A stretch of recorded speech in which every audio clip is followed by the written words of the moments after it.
वो कहते हैं स्वामी जी भगवान लगता है भक्तों की बड़ी परीक्षा लेता है, इसलिए हमको बड़े कष्ट दे रहा है।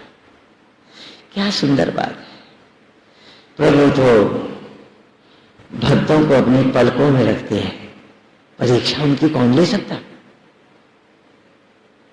भक्ति की कोई परीक्षा नहीं ले सकता है, कोई नहीं ले सकता है।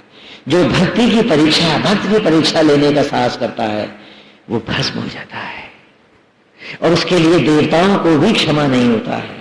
राम की परीक्षा लेने जब उमा गई थी तो उनको अपने पिता के यहां जाकर देहपात करना पड़ा था।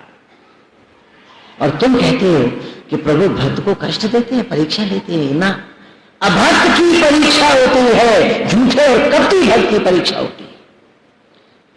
उसकी होती है कि जो भक्ति के नाम पर कलश बना भक्ति के सम्मान को पाने के लिए झूठे आडंबर कर रहा है, नाटक और दिखावे कर रहा है, अवश्य उसकी परीक्षा होती है। उसकी नहीं, उसके पापों की, उसके आडंबर की परीक्षा होती है। और एक कथा सुनाते हैं, इसमें आगे आएगी लेकिन यही लेते हैं।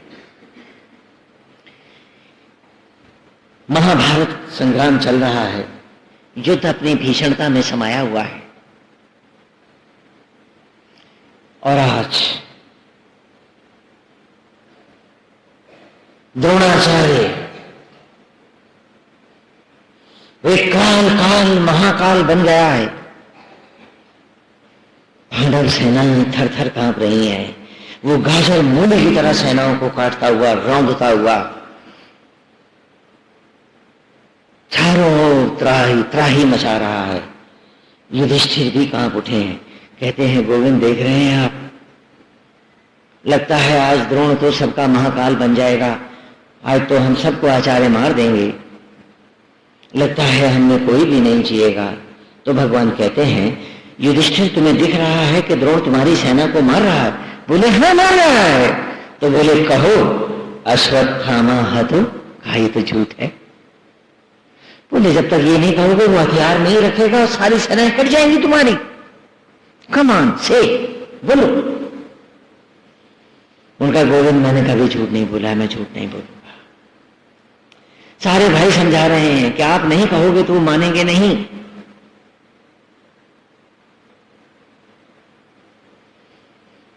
मैंने कभी झूठ नहीं बोला, मैं झूठ नहीं बोलूंगा। तो बोले राजा भगरथ का हाथी अश्वत्थामा सामने से आ रहा है, मैं इसे मार देता हूं, मैं कहूंगा अश्वत्थामा हतो। आचार्य जब पूछे तो आप कह देना कि हाँ ठीक है। तो आपने पूरा तो नहीं झूठ बोला ना, क्योंकि अश्वत्थामा को तो मैंने मारा ही है। क्यों साहब? बड़ी मुश्किल से माने, कहने अच्छा मैं कहूंगा अश्वत्थामा हतो, कह लूंगा भाई, मार उसे। और भीम चिंघाड़े और लेकर के गदा का प्रहार जो भगदत्त के हाथी अश्वत्थामा पे किया, तो एक ही प्रहार से वो हाथी मूर्छित होकर गिरा, और दो और वार किए तो मर गया। और भीम बड़ी जोर से उछल कुछल कर चिल्लाने लगे अश्वत्थामा हतो, अश्वत्थामा हतो, मैं हता अश्वत्थामा, मैंने मारा अश्वत्थामा। जो आचार्य द्रोण ने सुना कि अश्वत्थामा उनके बेटे का नाम है, वो मारा गया, तो उन्होंने एक बार संकल्प लिया था कि जब भी मेरा पुत्र मारा जाएगा मैं तत्क्षण हथियार डाल दूंगा, आगे युद्ध ही नहीं करूंगा।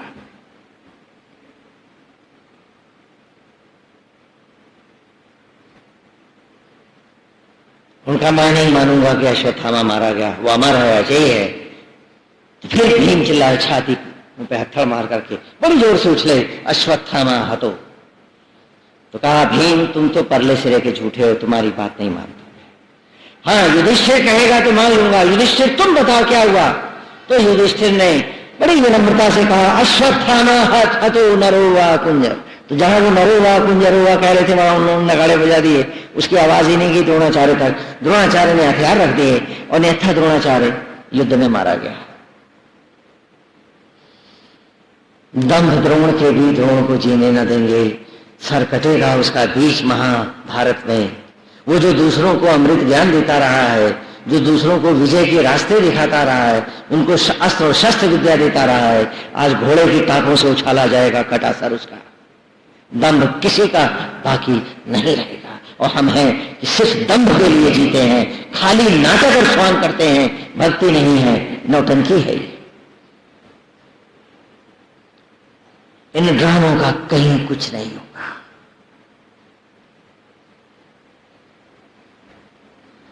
कहा अश्वस्थामा हतो। जब युधिष्ठिर ने कहा कि हथियार फेंक दिए आचार्य ने, और मना करते करते उसका सर काट दिया, अश्वत्थामा मारा गया। तो 5 अंगुल ऊपर हवा में रथ चलता था युधिष्ठिर का, धड़ाम से जमीन पे आ गया। कहने लगे गोविंद आपने झूठ बुलवाया, पाप पूर्वक आचार्य भी नेत्थे मारे गए, धर्म मेरा भी नष्ट हुआ और रथ धरती पे आ लगा। तो भगवान बड़े भोलेपन से पूछते हैं, युधिष्ठिर कौन सा झूठ था वो जिसके कारण तेरा रथ धरती पे आया है?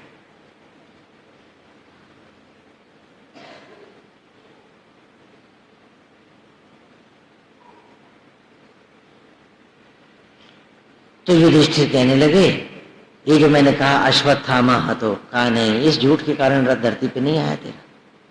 ये जो तूने बाद में कहा नरो वा कुंजरो वा, कि नर अथवा कुंजर, इस झूठ के कारण तेरा रथ धरती पे आया। कहा लेकिन वो तो सच था, हाथी मारा गया था। कहा वही झूठ है, वही झूठ है युधिष्ठिर जिस धरती पे तेरे रथ को लाया है, वही झूठ था।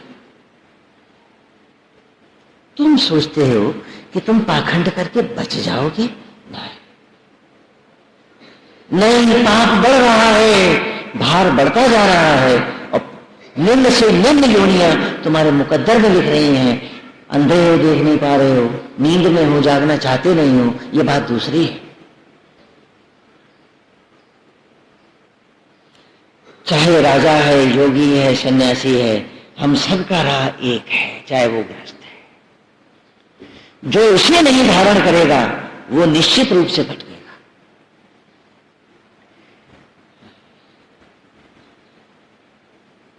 बिल्कुल साफ बर्तन हो, बस जरा सी एक विष्ठा लगी हुई है उसमें कौन पानी पिएगा तुमने?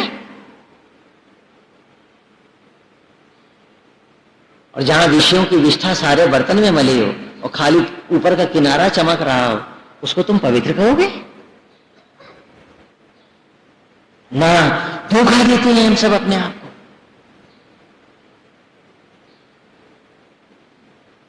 हम सब अपने साथ विश्वासघात कर रहे हैं, झूठ बोल रहे हैं अपने से।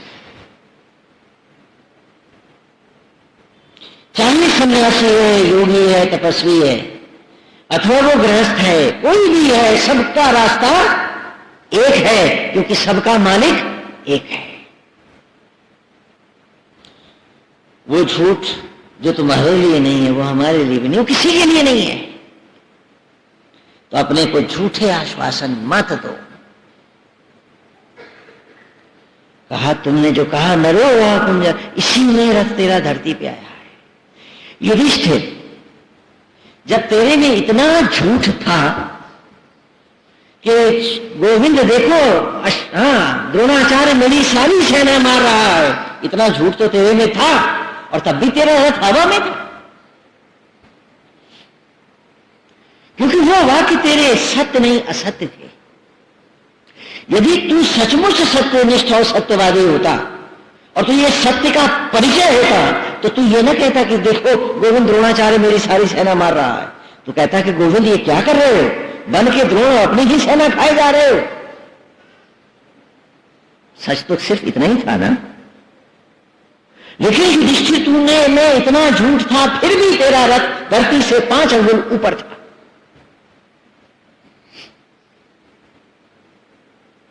तेरे उस अज्ञान को भी सत्य ने क्षमा किया हुआ था।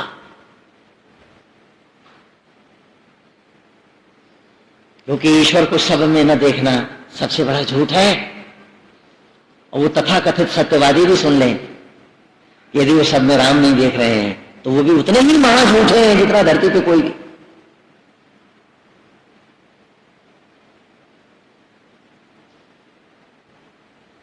वो सब झूठे हैं, सब कपटी हैं। गाते तो हैं सीए राम में सब जग जानी, लेकिन सीए राम को ही सब में नहीं देखते, बाकी सब देख लेते हैं। कहा तेरी उस झूठ को भी, तेरे इस अज्ञान को भी ईश्वर ने स्वीकारा, तभी तो तेरे तब से 5 अंगुल रथ हवा में था। अगर तू उसका आचरण भी कर लेता तो भी रथ नीचे नहीं आता। लेकिन तूने चाहा कि तू झूठ भी बोले और उसके पाप से भी बच जाए, इसलिए रथ नीचे आया। Hippocrates can never be forgiven, ये ढोंगियों को कभी माफ नहीं होगा, उन्हें कभी क्षमा नहीं किया जाएगा। युधिष्ठिर इसीलिए तेरा रथ धरती पर आया है, वरना झूठ तो तू तब भी बोला था कि देखो गोविंद अश्वत्थ वो द्रोणाचार्य मेरी सारी सेनाओं को मार रहा है, लगता है आज इस महासमर में हम पांचों भाइयों को भी गिरा देगा। जब तूने इतना झूठ बोला तभी तेरा रथ धरती पे नहीं आया था। धर्म ने तेरे इस भोले अज्ञान को नजरअंदाज किया था, नहीं तो सत्य मात्र इतना ही तो था, और केवल सत्य का वचन यही होता कि नारायण क्या कर रहे हैं आप, बन के द्रोण स्वयं अपनी ही सेनाओं को स्वयं मिटाए जा रहे हैं, ये कौन सी लीला है गोविंद आपकी।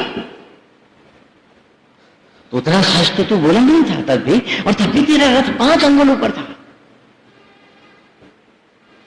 लेकिन तूने सोचा कि तुझे फल भी मिल जाए, तुझे लाभ भी हो और तू पाप से भी बच निकले, ये महापाप है, इससे कोई नहीं बचेगा तुम्हें, इसे कभी मत करना। यदि सब में ईश्वर नहीं दिखे तो भक्त कहलाने का ढोंग भी मत करना, नहीं पाप और बड़ा हो जाएगा, क्योंकि स्वांगियों और ढोंगियों को प्रभु कभी क्षमा नहीं करते। जिस दिन मेरा तेरा अपना पराया सब गोविंदमय हो जाएगा, ये सब नष्ट हो जाएगा, उसी दिन कहना कि आज कुछ आधे अधूरे से इस पवित्र राह पर आए तो हैं, ऐठना मत तत्ती, क्योंकि उसकी राह में पूर्णता पाना अति दुर्लभ है, अति दुर्लभ है।